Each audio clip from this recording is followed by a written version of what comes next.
Hi, I'm Catherine Coates, also known as the Nostalgic Mariner. I'm graduating from the University of Alaska Southeast this year, and for my Bachelor's of Liberal Arts, I have focused on history, art, and sociology.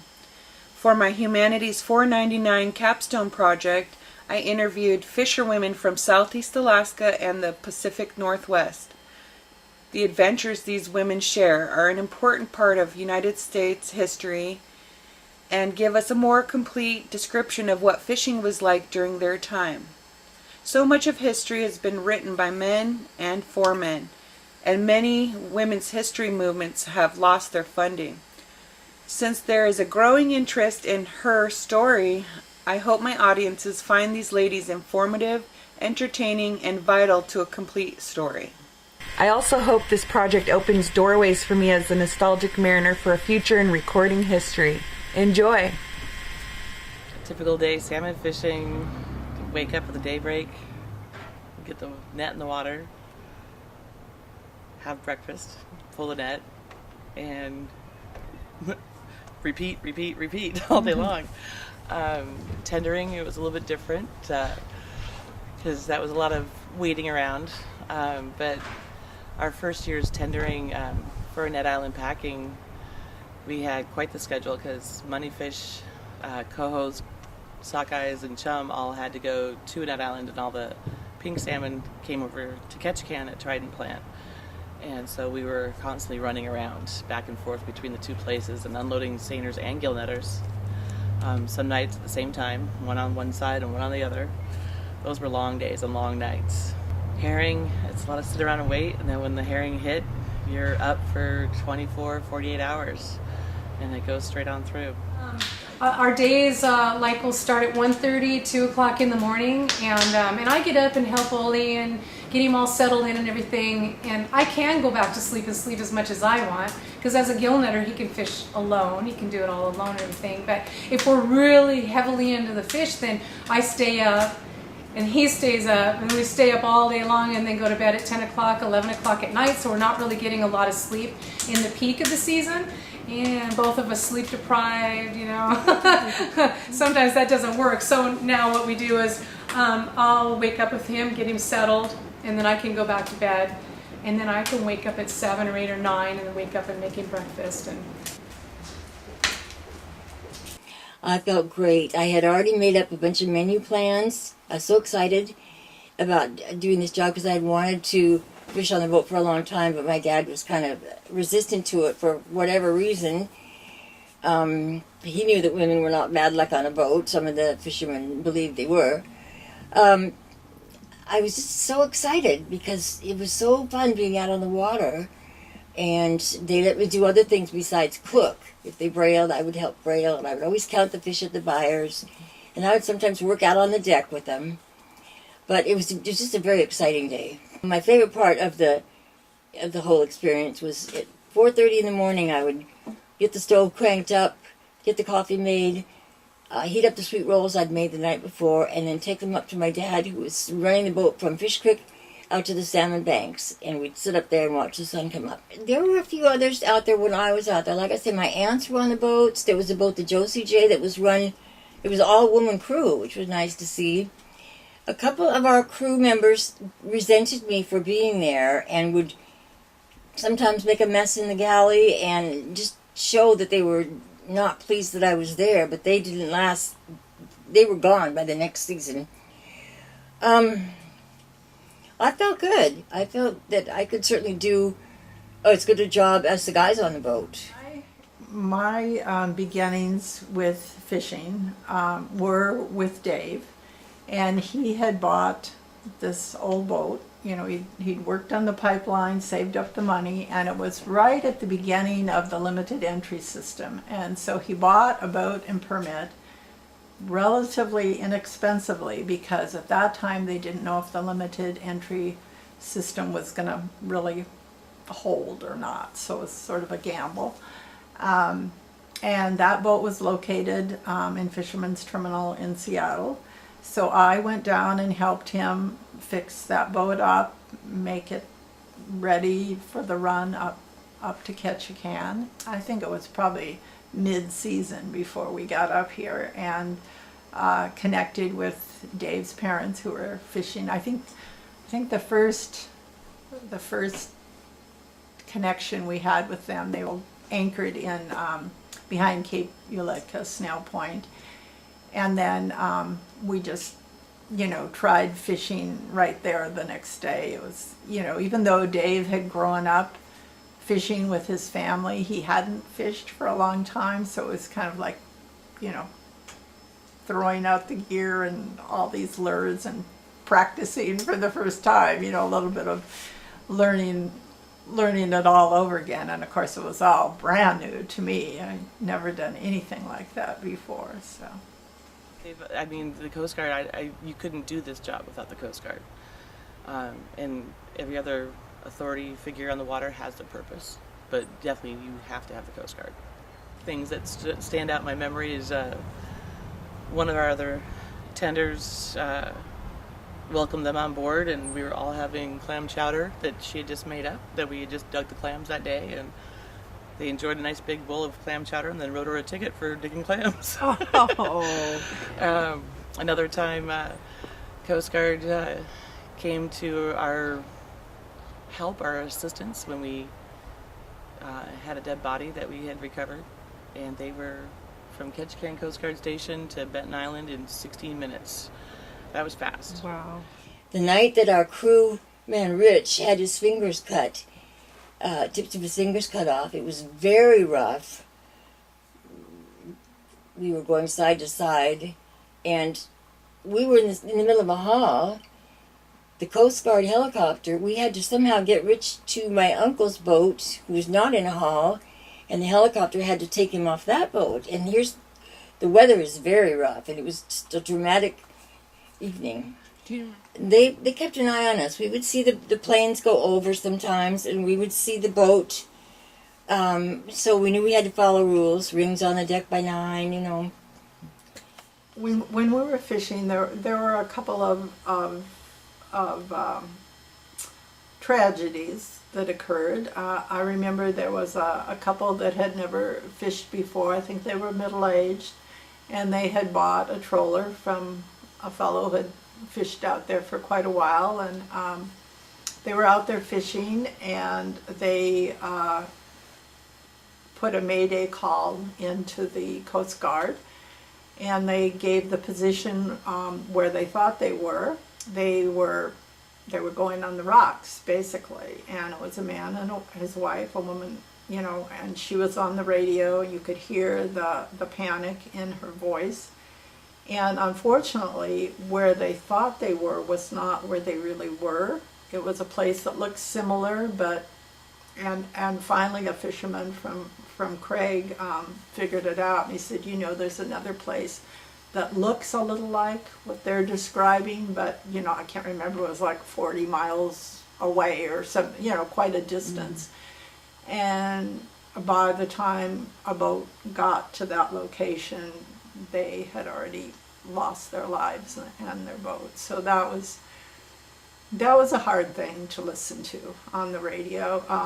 There was another time that the Coast Guard called another fisherman with an emergency and just said, you need to get to land, you need to call home, and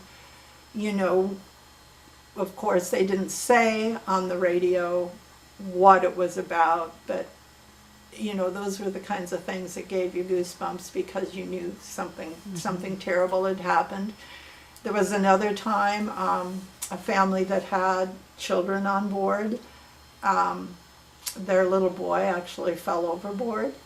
He was wearing a life jacket. His mother was in the cockpit at the time. She was able to take her gaff hook and gaff the hook on his life jacket and actually kind of flip him on board like you would a salmon.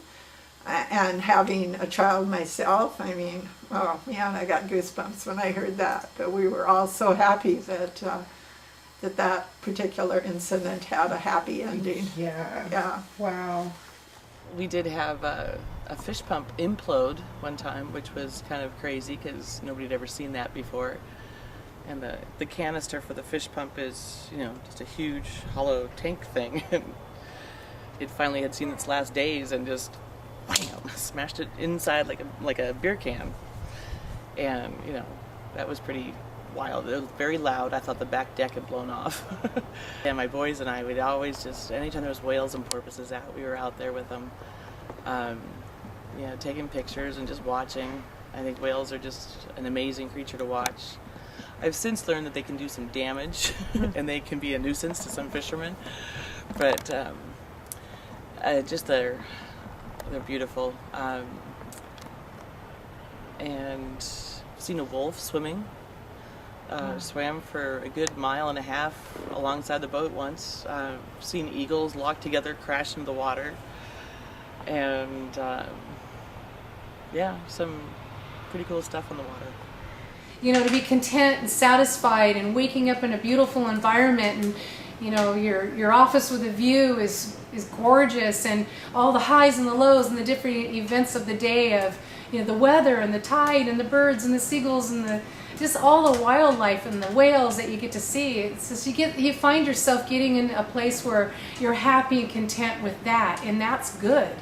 Mm-hmm. That's a good place to be, because then your mind stops going too. Because once you're on the boat, for me, it takes me about a month for my mind to just shut down and focus on that this is the task at hand, and this is what we're doing, and this is what I love. Mm-hmm. So I like it.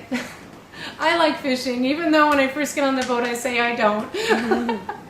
One day, we were out on the salmon banks, and we were in a hall, and we knew we had some fish because we saw jumpers. 4 killer whales came along, jumped in our nets, ate up all the fish, jumped out, took off for Canada. Mm-hmm. And at that time, some of the fishermen were still shooting them. Not my dad, but nobody shot him that day. I remember one time when our son was probably grade school age somewhere, he had gotten a postcard from a friend that had been to, I think it was probably SeaWorld in San Diego, and was telling him about it on the postcard. He was reading it. We were off Noyes Island at the time, and he was looking at the postcard, and he looked at me, and he looked around. He says, "We are in a marine, environment. We are in the sea world, It's like we don't have to go someplace, we're seeing all these things all around us." So. We bought the Island Dancer when my sons Ryan was 2 and Delton was 4. Ryan was still in diapers. And anytime I had the boys with me, up in the wheelhouse with the boys, those are probably the most fun times I ever had, because they were still little enough that everything was exciting and everything was fun, and they wanted to learn everything and they wanted to do everything, and water fights with hoses and buckets on deck, guinea pigs.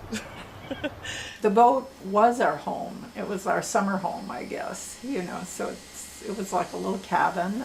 That didn't bother me. I think the one thing that we experienced that maybe was different from a lot of people was having a child on board. When our son was born in 1987, he was 4 months old. The first season he went fishing.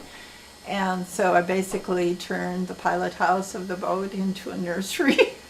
And my husband put up with that. I mean, we had like a mobile hanging off the VHF radio, a little table area folded down into a bunk, and it just got left that way all summer because he was a baby. We had a Johnny jump up hanging from the boom on the back deck, and then as he got older, it turned into a little swing. When Sam got old enough that he was walking and toddler age, he was always in a life jacket, and we had a rope that attached it to the boom, kind of like a dog lead. He couldn't get himself in any trouble. So That is perfect. yeah. I have 2 boys, and they started fishing on my dad's boat. I can't remember how old they were, 11 or 12, I believe. I don't think they were full crewmen then. They probably got, part of a share. But they had spent a lot of time on the boats. They'd gone out fishing in smaller boats with my brother. They knew everything there was to know about being on a boat, and then learned the rest as they were on the boat, as they grew up. The reason why I wanted to buy a tender was because seeing families on the boats, the Carol B, Irvlesk and Marilyn and their kids on the boat, and I remember looking at the boat going, when I grow up I want to be like that. And Larry and Amanda Painter, they were definitely role models.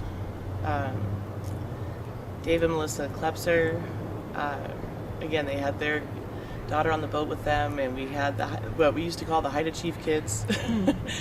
and our kids are still friends to this day. And so any other boats that ever had kids, we always seemed to get with them. And when I first started fishing with Brett, I didn't know then that there weren't a lot of women in the industry. I had no place to live. That was our boat. That was my home. So I had to go fishing. But there was a few women out there. Like I had mentioned, Auntie Eleanor on the Bonnie, she was out there, and a few other ladies through the years that I've met. There's more and more, I think, every day, and I like to see that. And anytime there's a woman that wants to go fishing or asks me about fishing, I'm, can't quite encourage it because it's not for everybody, but definitely never tell them not to do it. I think my generation, when we first started going out, we were just out there, we didn't really we weren't taught sustainability and know your fishermen and where the fish are from and everything like that. In the beginning, when we fished, we didn't know anything like that. We just took our fish to the tender and didn't know what happened to our fish after that. But nowadays, these young girls, they do know where their fish is going and what they do. And they feel that that's important. It's neat because they can get the word out to help with the farm salmon and the wild salmon difference too. It's neat. I like it. I like where the fisheries are going. This past summer, tendered on the fishing vessel Northwind for Trident Seafoods. And so, just depending on where you delivered your load, depends on where your salmon went. If it went to Wrangell, it went to a fresh market. And if you delivered to Ketchikan, it went to a can and outwards from there. We mainly caught salmon, although other stuff came up in the net sometimes.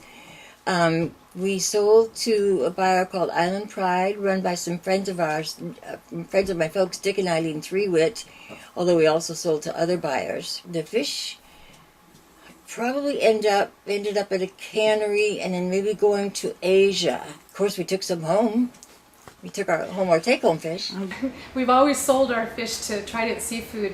Back then it was Silver Lining, and then it went to Norquest and then Trident Seafoods. But we've always stayed loyal to the same company. We sold our fish. We belong to the Seafood Producers Co-op. And so there were a number of years when we sold to a tender that they would send down from the plant in Sitka. And there were also quite a number of years when the Phillips plant in Craig handled fish for SPC. And so we would sell then to them. Troll fish are considered the best quality premium fish for the fresh market, the fresh frozen market. I think a lot of the fish back then went to Europe.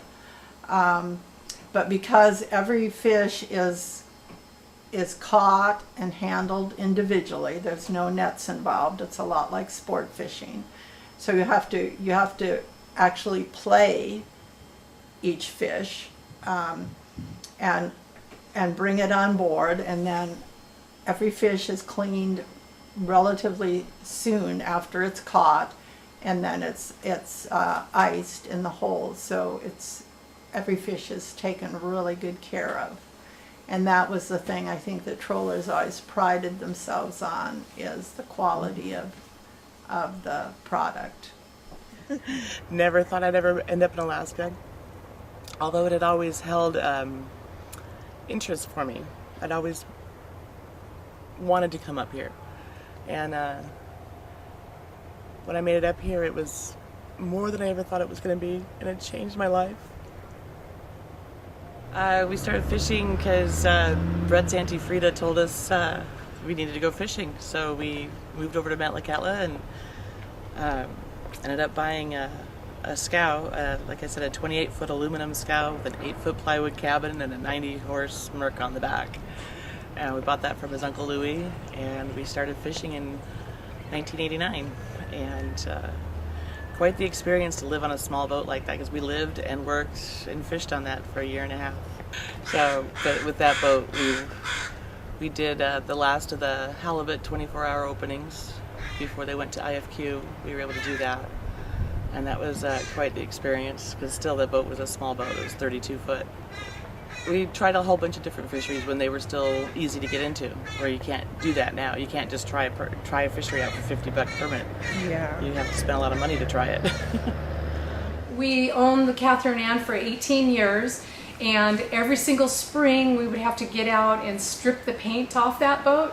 And we had some overhauls on the hull and had to recork it, refasten it, a new stern, and we were pouring an awful lot of money into that boat, and more than we had.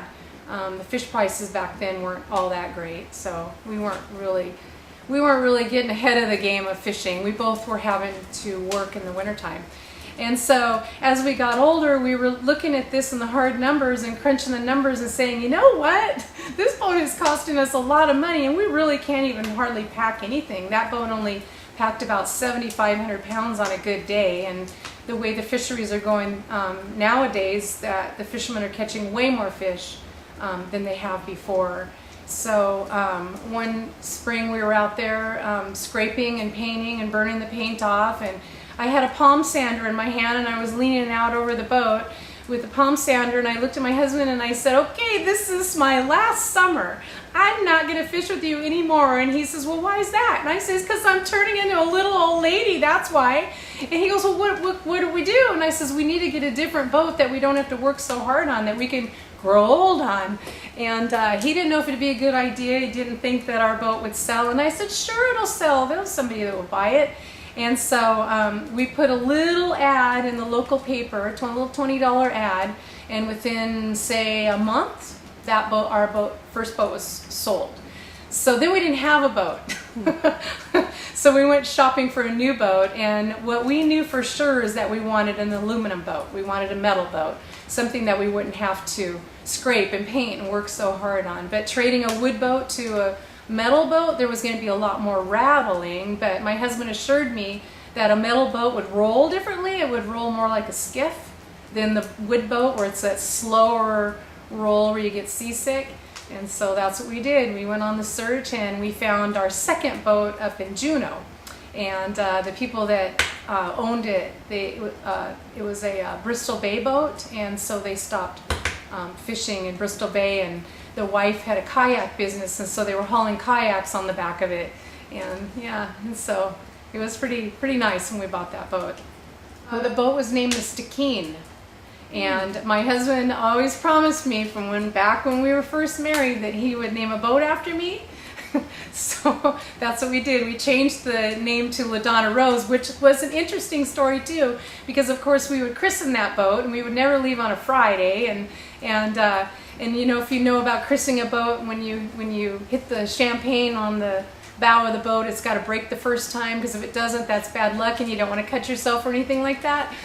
Oh, no. Well, so here we are, a crowd of people around, and my husband goes, and I christened me with a Donna Rose, and he hits the champagne bottle on the bow, and it didn't break. It bounced off and put a dent in put a little dent in the bow, and we were like, oh no. And so he hit it again, and the darn thing didn't break, and put another little dent, and we're like, hit it on the anchor. And so he hit it on the anchor, and it broke, and he cut his finger. Oh no. Dave fished the Camino for 3 years, and Wendell was having a fiberglass Sunfjord boat built. When that boat was ready, then Dave bought the Nevada from him, and so we fished the Nevada for 17 years. And then the last 6 years that we fished, we had a 45-foot Sunfjord called the Sugar that we fished. Okay. Well, the cook eats last, so Captain eats first. I would fix breakfast, feed my dad, then I would feed the crew as they came in after the first. They just had coffee and sweet rolls, and then went out for the first haul. Then they would all eat. Then the cook would finally eat. Lunch was around noon. My dad, I would always feed him first, then the rest of the crew. Dinner was whenever we had time. I mean, sometimes as late as 9 or 10 at night, because you've got a couple of hauls going, and they have to have the rings on the deck by 9 o'clock. So dinner was never a scheduled time. Breakfast, lunch, and dinner time. I mean, you ate when you had a chance. A lot of times, some days you were too busy to eat, and you wouldn't eat all day long. I think the funniest meal time story I have was, again, Seymour Canal, and I had a big turkey, like a 36 pound turkey, and we never had a chance to cook it while we were in Seymour, but I put it in the oven as we left with a few boats in tow, and I figured it would be done by the time we got to Petersburg. And I went to bed, I turned to sleep, and Brett came in the stateroom a couple hours later, and I asked him how the turkey was doing, and he said, "Oh God, it smells great. Everyone's mouth is just watering." And then I got up a couple hours later and came out, and the oven was not even turned on. So it was like the power of positive suggestion, I guess. All the guys were just like, "Turkey, turkey, turkey." And I was like, "No, sorry guys, it wasn't even on." So we ended up eating the turkey somewhere around Wrangell. We were on our old boat, and I had a Cornish game hen in the oven. And it was starting to get dark, and we were up too close into the shoreline, and husband was drumming the net in, and he hit bottom, just bumped it. We call it bump in the night. He just grazed it, he just bumped it. Not a big deal. But I got so freaked out that I put my survival suit on and was ready to jump overboard. Well, we had this Cornish game hen in the oven anyway, and to this day we don't cook Cornish game hens on the boat, because every time we've ever had one in the oven, something strange has always happened, even on the new boat. It's really odd. I don't know why. Well, we ate, basically 3 regular meals a day around the time you would normally eat. I think we ate different kinds of food on the boat than we did when we were at home, just because, we were limited to this little diesel stove and oven, and we were often rolling around a lot. We ate pretty hearty meals. I remember one time we were fishing off Cape Addington, and I thought it was a relatively calm day for out there, and I was cooking a pot roast, and maybe I went outside to run the gear or something. I can't remember exactly what happened, but it wasn't as calm as I thought, and the whole roast went upside down on the floor. So, those things happen.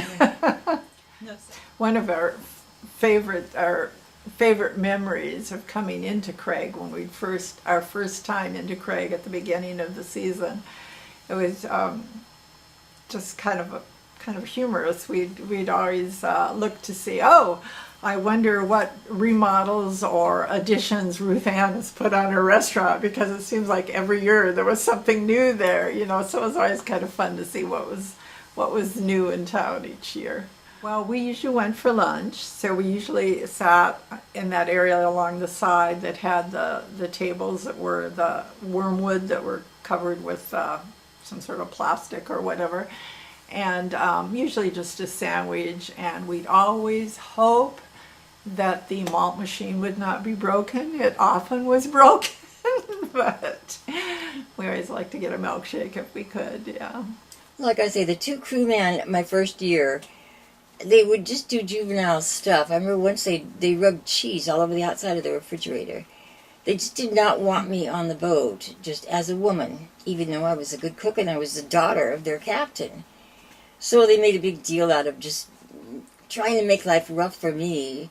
I tried not to let it bother me, though. Yeah, the worst person, and I will not mention name or boat, but a person who is always negative, never finds anything positive to say about anything, and always just yelling for the simplest of reasons. There's always a reason to yell on a boat. I used to tell my boys, I'm not yelling at you, I'm yelling to you so you can hear me. And there's times when you need to yell, but yelling about how many sausages are on your plate, that's not a reason to yell. And just berating and downgrading people, that was the worst person I've had to work for. So Yeah, it's easy to talk about all the disasters on a boat. It's hard to remember all the good things. Because there's there's way more good things, but the handful of disasters like blowing a hydraulic hose and yeah. oh, I know. I got a funny story to tell. I just remember that one. So we used to take our boat from the wood boat. We used to take the wood boat from here down to Paulsville, Washington, wintering so they could fish and this and that, right? And so on one of the trips down, I got this idea that I wanted to put one of those green facial masks on. I mean, why not? Nobody around, right? And we were getting ready to kind of pull in to the Friday Harbor area there in Washington. And so I asked Ole, I said, hey, your skin looks like you could use it too. And he goes, no, LaDonna, no. And I somehow talked him into it. So he put a nice green mask on. So he's sitting back and he's steering and we got these green masks on and everything. And all of a sudden the engine alarm goes off. And he jumps down into the forecastle and where the stairs are and takes the stairs off and opens up the engine room door and looks down. Doesn't really know what it is and everything, and so calls the Coast Guard and have the Coast Guard come and give us a tow, right? No, anyway, now I'm messing up the story. That's okay. Huh? Was it? Oh, it was the Seagull. Yeah. Oh, it was. Oh, did you call him or did he? He just heard it on the radio. All right, so we called the Coast Guard, and there was a friend in Friday Harbor, and he had heard it on the radio, and he said that he would come give us a tow. So anyway, here Ole is with this mask on, and so he's watching this mask on and everything, and to this day, he will never wear a mask on the boat. To this day. Never again. Because when he jumped down, and what was funny about it is that when he jumped down to look in the engine room and he disappeared, I was up, up top, and he disappeared. And when he came back up, all I saw was his green face with the mask on. I bet you forgot.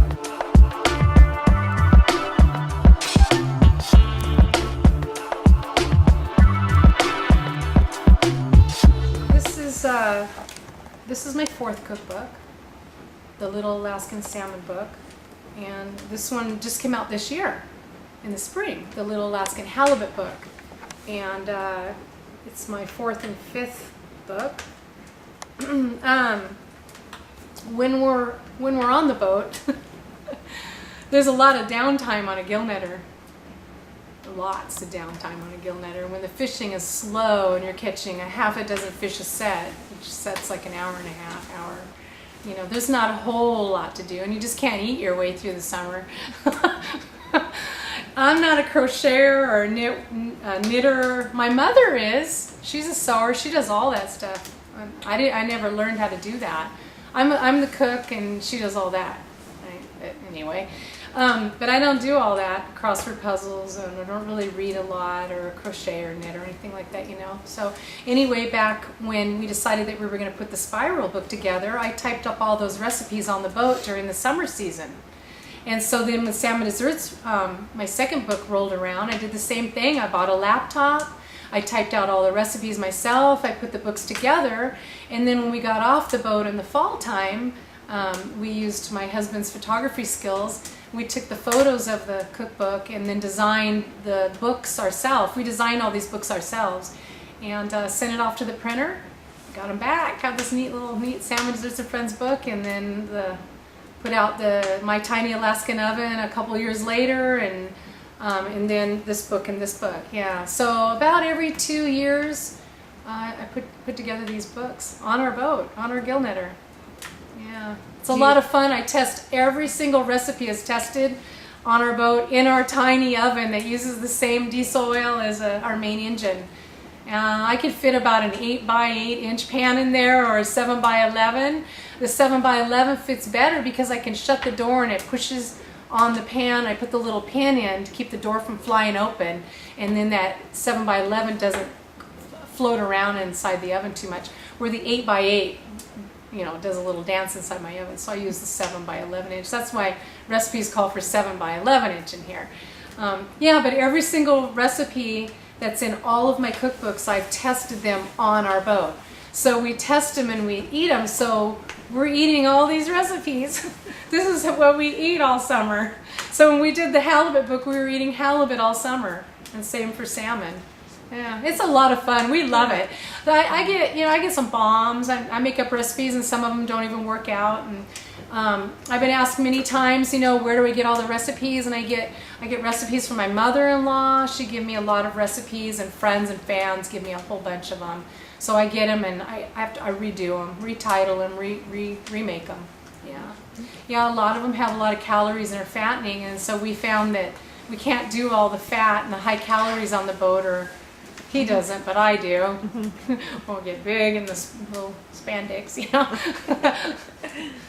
It's been a lot of fun. Plus, with the fishing, we fish together, and then when we get off the boat, we do these cookbooks together, so we keep our lives together.